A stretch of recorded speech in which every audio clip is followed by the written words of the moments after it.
train de réfléchir sur d'autres activités génératrices de revenus pour accompagner les pêcheurs et les diriger vers d'autres ressources, vers d'autres...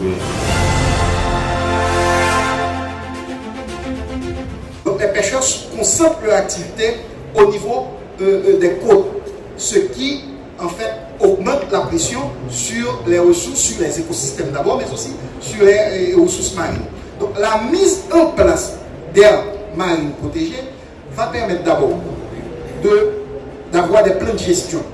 Et ces plans de gestion, la mise en œuvre de ces plans de gestion, normalement, implique les pêcheurs. Les pêcheurs sont les premiers acteurs à être impliqués dans la mise en œuvre des plans de gestion. Donc du coup, les pêcheurs seront formés, seront organisés, donc mise en association, et la pêche pourra être mieux systématisée. Et pour orienter les débats, j'aimerais vous poser une question. Comment, au niveau des pays de la francophonie, peut-on mettre en place des plateformes d'échange, d'expériences et de leçons apprises, impliquant aussi des organisations de la société civile pour la sensibilisation de nos populations? Si on monte un projet sur la base d'une langue commune, on sait qu'on a toujours cette difficulté à devoir tout préparer en anglais. Eh bien, au moins tout préparer, et on sait que c'est lourd dans certains cas, tout préparer dans cette langue française, qui nous est chère.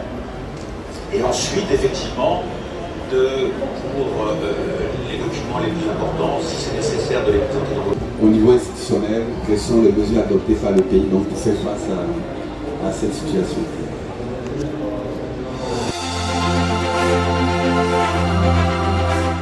Et Haïti, le gouvernement déploie beaucoup d'efforts en vue de mettre à la portée de tous, de différents secteurs, un plan stratégique d'adaptation, un plan national d'adaptation.